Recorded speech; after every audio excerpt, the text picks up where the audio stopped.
สบายดียามแรงจ้าพี่น้องจ๋าจับไปบอกสบายดีทุกคนเด้อพี่น้องจ๋าฮะจับมาเลยทะเลยินดีต้อนรับทุกช่องแม่น้องบอยคือเขาคือเดิมพี่น้องว่าไปพูดกบพูดเขียนมาแล้วพักผ่อนจักหน่อยก็สิไปหาซื้อขนมต่อแหละจ้าพี่น้องลมอูกโอ้ยพี่น้องเอ้ยให้ลุงพรพาไปซื้อขนมมาไว้ให้น้องบิ๊กขายอีกก่อนพี่น้องจ้าไปอากาศเปลี่ยนแปลงพี่น้องเอ้ย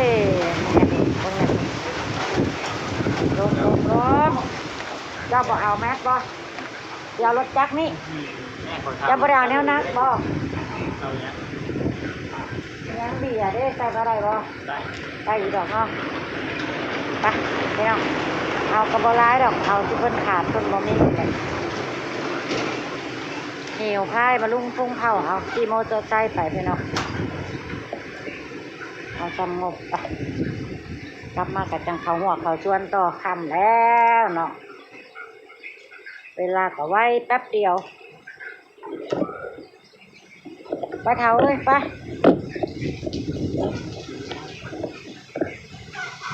พี่น้องตามไปช้อปปิ้งกับประบัวลุงพรจ้ะบ้านประบัวไปช้อปปิ้งแล้วห้านใหญ่ชุดแล้วสำหรับแถวเขตบ้านประบัวบอนประบัวจะไปซื้อขนมบ้านเจสีจ้ามาดีพี่น้องจ้าคนละครับปล่อยเสียงพ่อมาถึงแล้วจ้ะพี่น้องประบัวก็สิมาหาเลือกเอาแฟบน้ำยาปลาพานุ่มจ้ะน้ำยาปลาพานุ่มก็จะเอาแบบเป็นซองแบบนี้แหละจ้ะพี่น้องลูกค้าเพิ่นใส่แต่เป็นซองแบบนี้ก็จะเอาแฟบ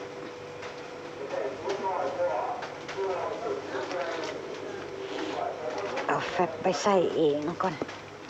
รู้สึกว่าแฟบซักผ้าน้องบิ๊กสิเบิดเลย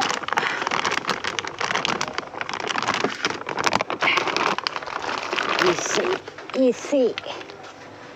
ลุงพรยังไปเติมน้ำมันพี่น้องป้าบัวก็สิมาหาเลือกเข้าคลองถาลุงพร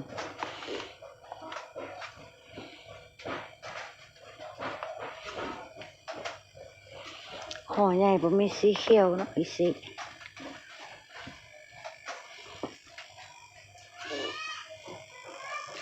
ก็ได้เอารถมาจังให้ลุงพรมาจังลุงพรจังไปเอารถวางไว้ก่อน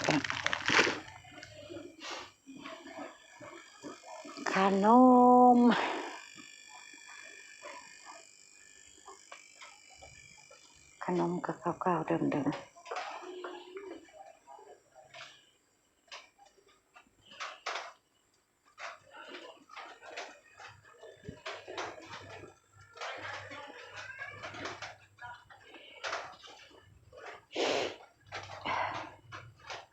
เอารถก่อนไปละเอารถก่อน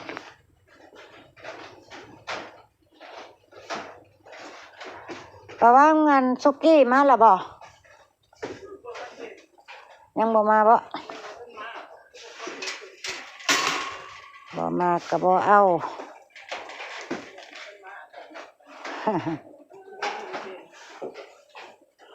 โซนนี่บ่สิขายรองเท้าไปนะบ่เดี๋ยวหายิบเอาแนวละสิ้นละได้นั่นแหละเอาแนวมันขาดมาแล้วลุงพรมาแล้วเอาอันนี้นะเฮ้ยเอาเลยมาเอาน้ำมันพืชน้อยฮาเบิร์ตก็บอกว่าได้เอาอันน้อยไม่ค่ากล้องมากระชิย่างสั้นดึดๆในจักน้อยเด้อพี่น้องเด้อยุ่ใส่แล้วน้ำมันพืชน้อยผู้ได้ผู้จะไหนผู้มีเป็นแพ็คก่อนนะ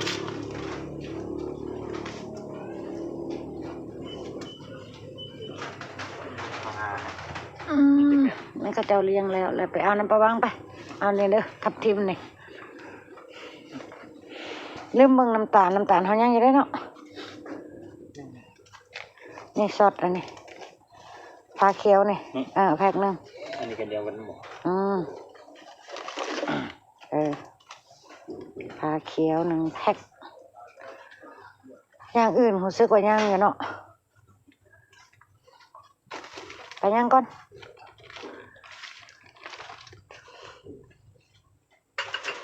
สดพริกสดยังเขาก็ย่างอยู่คือว่าน้ำมันพืชเอาไปเอาน้ำปลาวังมาแล้วบอกไว้แบบจะได้หันแหละในโกดังนะ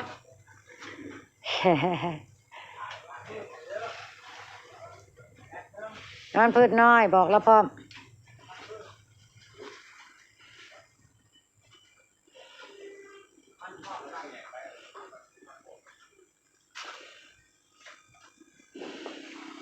ขนมวันนี้เขาเบิดเลยยังรู้สึกว่าเบิดเลยเนาะเอาเนี่ยเอาจากนั้น2 กล่อง 2 กล่องขนมยังลายอยู่ดอกเอาแต่ตัวมันเบิดอีหลีได้นี่แพบพี่มาได้ครับนี่แพบสักผ้าทำเด็กมันเบิดเลยได้นี่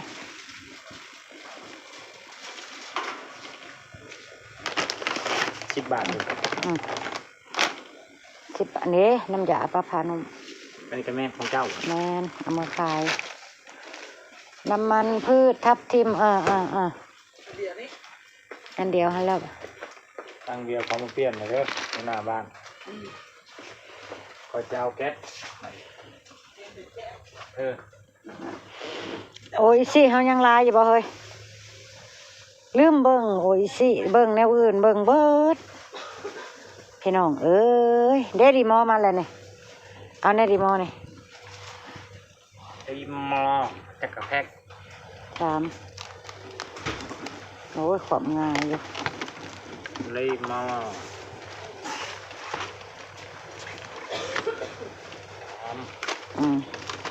น้ำส้มเลี่ยมจะเอาเมื่อไรแล้วเนาะเอาเมื่อแล้วก็พอแล้วมันบ่มีนะไปกาแฟกาแฟกันยังมีอยู่ไปเอาเบียร์เอายาสูบเผ็ดผ้าเผ็ดได้โดดเลยคือไม่แต่ซีนี่วะมันเบิดเลยในเฮือนนะยังบ่ได้ลายเลยมีเท่านี้ติได้แล้ว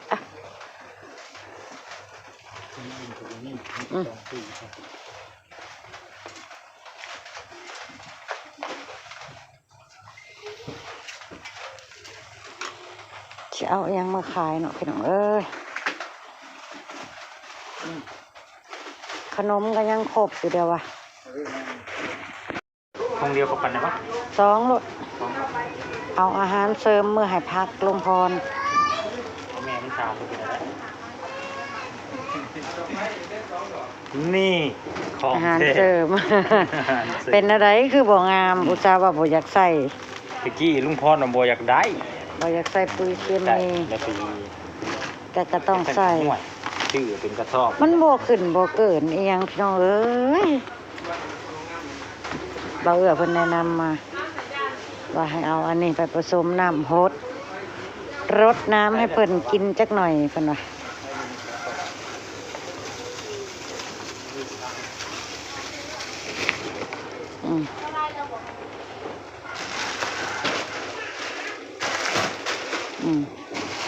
จัดไปพอแล้วบ่เอาหยังจะมาจะเกินแค่10 บาทยิบเองก็ได้ติว่าเทมายิบเอา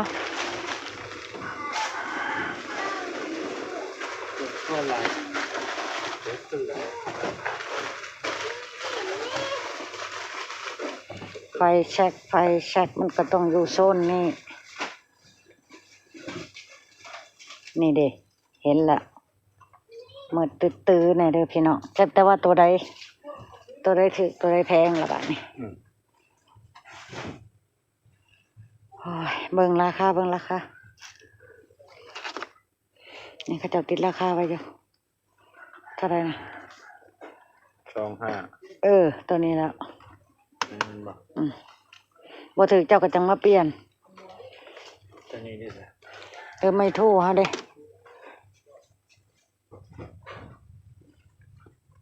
ไทย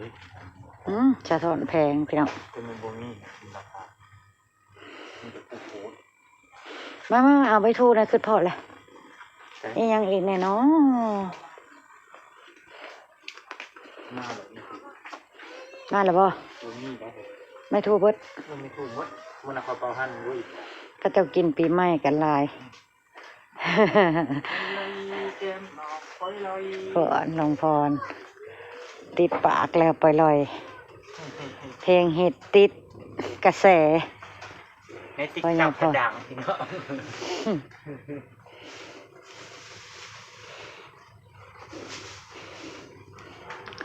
ไปกสิประมาณนี่แหละเมื่อนี้เอาบ่หลาย ติ๊กต็อกว่า ลูกชิ้นย่างลายอยู่บ่แม่นบ่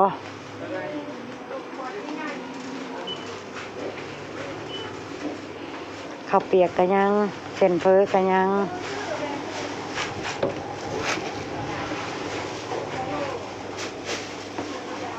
เอานั่นเด้ไปเอาจอนนี่เพชรผ้าเพชรทองอันละอันอันละอัน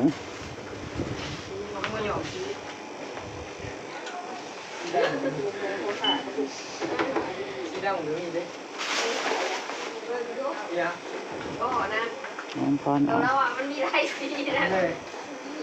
ต้นมันยังกระปุกอยู่ อยู่ลุ่มมันเด้สีทองยังว่าเข้านั่นในข้างจอนนี่นั่นแล้วก็ยากันยุง10 กล่องเลยจอนนี่อันนี้คือต่อนะ มันยังอยู่เอายากันยุงนะ10 กล่อง พูดหรอเนี่ย ถูกไรยุงนะ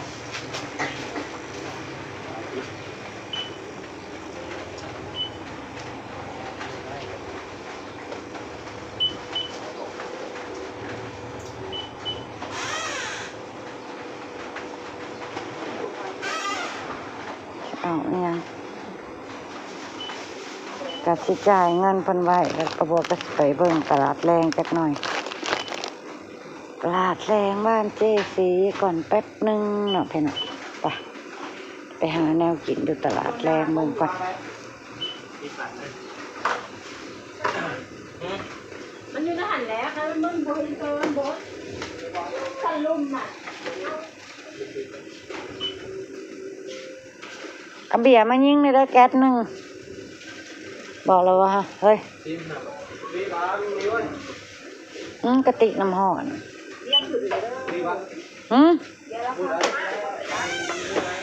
ขึ้นแพงบอก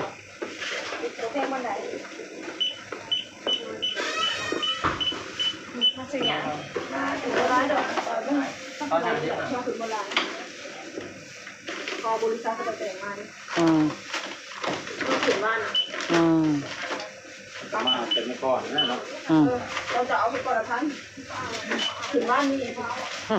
ก็คุณ เจ้าที่ปีใหม่ไปแล่นขึ้น ต้องการนี่เป็นแล้วก็คุณต้องเกณฑ์อยู่ เป็นใส่สงกรานต์บ่ เราต้องบุกินนะครับในตรงกลาง ช่วยให้ได้10 บาทได้15กันอันพวกเขาจะบอก บ่ ไม่ได้รถอยู่เท่านี้เนี่ย กับอันเดียเนาะให้มึงเดียบอก แมน คือป้องสัตว์เหรอ แมน เงินแต่อีกอะไรนี่ หาแนวอยุ่แนวกินก่อนพี่น้อง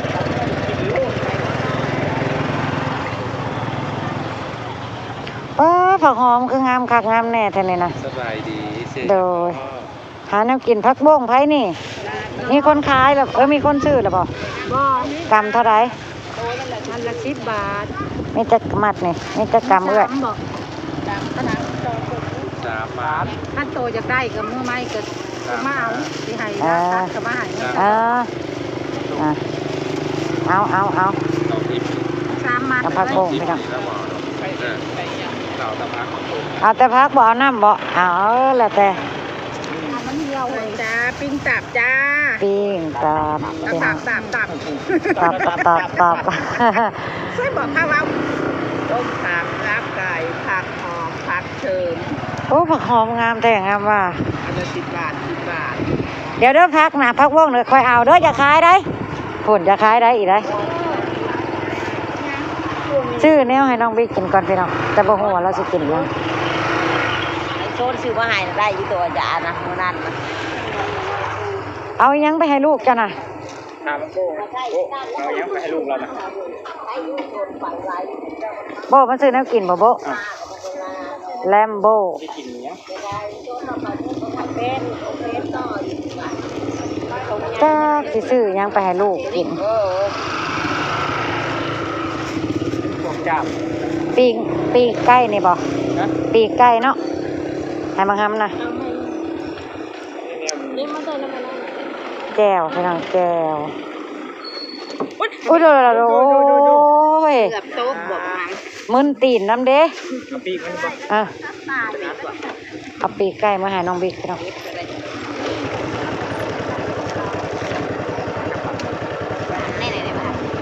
ไก่สดยังบินได้อยู่นะปีกเท่าไหร่ปีกละ อันนี้เป็นที่ปัด แม่นอันนั้น10 บาท บัดปีกไก่ผัดแพงแต่แท้ ไก่น้ำแพงอะไรเลยได้กับ ปี ได้ กละ15 บาทพี่น้องโอ้ยสมพ่อพี่จังชวนพ่อนั่น เป็นเจ้า ชวนพ่อ เงินไปเงินวันนี้เด้ จะมีเงินจ่ายครับ จ่าย 50เนาะ ที่จะแถมมัน ตาแต่น้องบิ๊กนั่นแหละแม่กับพ่อกินปิ้งกระปูกับพ่อเนาะไปเนาะเจ็บขุดมาครึ่งทั้งทีหน่อยหนึ่งปิ้งอีปูมื้อนี้คือบ่เห็นนั่นปานี วันนี้เกิดมา คือบ่เห็นปานีเนาะโอ้ก็ว่าอยู่ว่าขาดผู้ใดผู้หนึ่งขาดปานี30 บาทเอาโจ๊กให้ก่อนไม่ได้จะหายดอกซื้อซอยพี่ซอยน้องนี่แหละพี่น้องเลย ชมโม่นี่จ้ะ สม ชุมเพิ่นชุมเบาซีน่ะสร้างน่ะมันเรือชุมเพิ่นนี่ เพิ่นสร้างจากอันห่อ 300 กุ้งมันมีโล แต่บ่มีสมปลายเนาะซื้อมาให้เจ็บ บ่ได้ปลาลงปลาซีบ่นี่นะ สมพักใส่ตีนนะ ตีนเขาอยู่ในเฮือน เอ้ยกว่าเจ้า ได้เขาไว้ได้ตู้เย็น เจ้าสมตีนให้ว่าว่า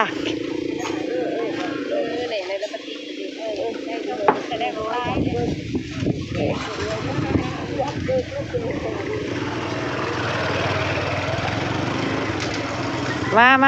าเบิ้ลละบ่เบิ้ลละบ่เบิ้ลละบ่เบิ้ลละบ่พี่น้องเล่าเช้าหายตักแหละก็เล่าให้ยังหายตักที่ส่วนเจสีมาตักตักเป็นโลบ่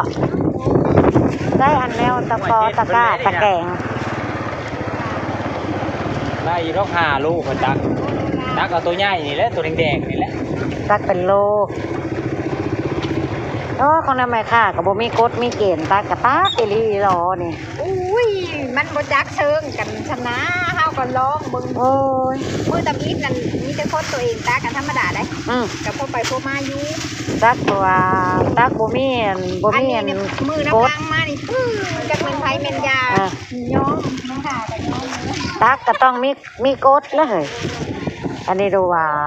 ตักตามใจคนตักกะลีรอเนาะพี่น้องเขาเจ้าก็2 มือกวดใช่โอ้ย เอามาต้มนะท่านเนี่ย ตักแบบเจ๊ง ตัวละ5 บาทขายจังได้น่ะ กิโล80 กุ้งลายเสือบ่นี่นะ เอา40 บาท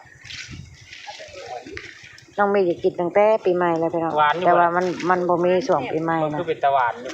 มาซื้อแล้วมันบ่ได้ ต้มเอามาคืนเด้อ ก็เลยสิซื้อไปให้มันทำ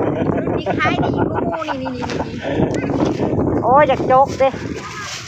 จกให้แน่หน้าพอบ่อย คือว่าคนมีกระถุง คนกระทามากระถุงจะอยู่จังหวะมาตักแม่ เราจะลุกเหมือนเราเบิดตัก อ้าวก็ถุงใหญ่นี่ให้ใหญ่โลดมัน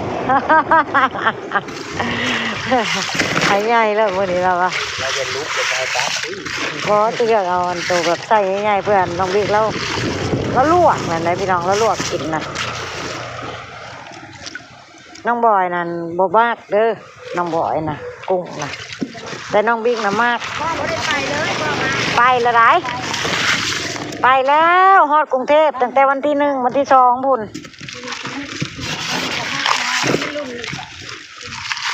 หมอนุ่มเด้อจ้ะ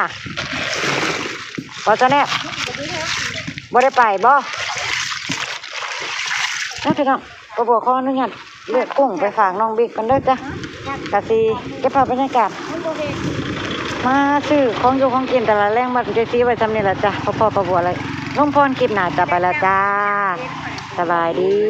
มันจะหุบเก่า